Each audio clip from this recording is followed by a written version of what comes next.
One, two, three, four.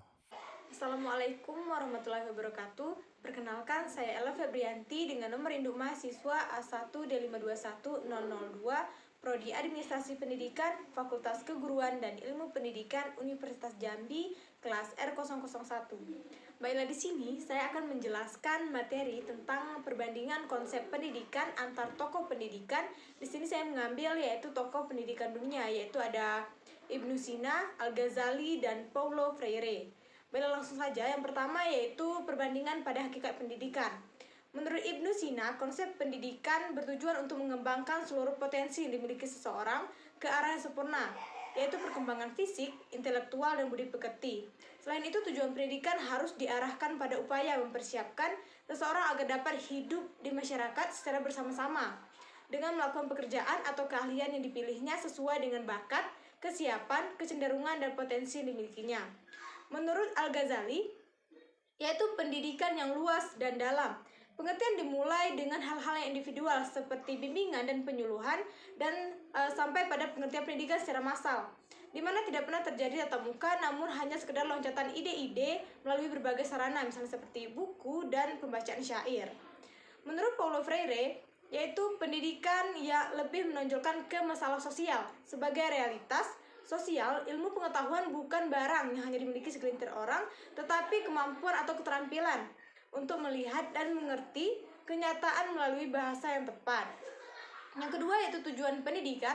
Menurut Ibnu Sina, tujuan pendidikan harus diarahkan pada pengembangan seluruh potensi yang dimiliki seseorang ke arah perkembangannya yang sempurna, yaitu perkembangan fisik, intelektual, dan budi pekerti. Menurut Al-Ghazali, tujuan pendidikan adalah untuk mendekatkan diri kepada Allah Subhanahu wa Ta'ala, bukan untuk mencari kedudukan yang menghasilkan uang. Karena jika tujuan pendidikan diarahkan bukan pada mendekatkan diri pada Allah Subhanahu wa Ta'ala, akan dapat menimbulkan kedengkian, kebencian, dan permusuhan. Menurut Paulo Freire, tujuan pendidikan yang membebaskan. Freire ini berpendapat bahwa pendidikan yang membebaskan memang harus dijadikan sebagai pendidikan humanis dan libertarian atau merdeka. Untuk itu, maka pendidikan harus menjadi jalan menuju pembebasan umat manusia, karena tujuan tertinggi manusia adalah humanisasi. Yang ketiga yaitu pendidik atau guru. Menurut Ibnu Sina, konsep pendidikan yaitu guru yang cakap adalah guru yang cerdas, beragama, mengetahui cara mendidik akhlak, cakap dalam mendidik anak, berpenampilan tenang, jauh dari berolok-olok dan main-main di hadapan seorang murid, tidak bermuka masam, sopan, santun, bersih, dan suci. Menurut Al-Ghazali, seorang guru adalah orang yang berilmu, beramal, mengajarkan ilmu, dan memberi manfaat bagi kehidupan akhirat, serta menunjukkan jalan untuk mendekatkan diri kepada Allah Subhanahu wa Ta'ala. Hal ini berarti bahwa nilai-nilai kependidikan yang digunakan oleh Imam Al-Ghazali dapat diterapkan dalam dunia pendidikan pada masa kini. Menurut Paulo Freire, tugas para pendidik progresif revolusioner. Menurut Freire ini membuka kesempatan dan menumbuhkan harapan kepada peserta didik. Yang keempat yaitu peserta didik. Menurut Ibnu Sina, pendidikan disyaratkan oleh kemampuan dan minat peserta didik, juga situasi belajar dan efektif atau tidaknya cara belajar. Yang kedua yaitu menurut Al-Ghazali, peserta didik adalah orang yang sedang berada pada fase pertumbuhan dan perkembangan baik secara fisik maupun psikis. Pertumbuhan dan perkembangan merupakan ciri dari seorang peserta didik yang perlu bimbingan dari seorang pendidik. Menurut Paulo Freire, pendidikan yang membebaskan adalah sebuah model pendidikan yang peserta didik bisa berperan aktif dalam proses belajar yang sedang berlangsung, di mana seorang guru atau pendidik yang lebih berperan aktif dalam proses belajar mengajar dinilai tidak membuat peserta didik kurang bisa berkembang dengan baik dalam menjalani proses pendidikan.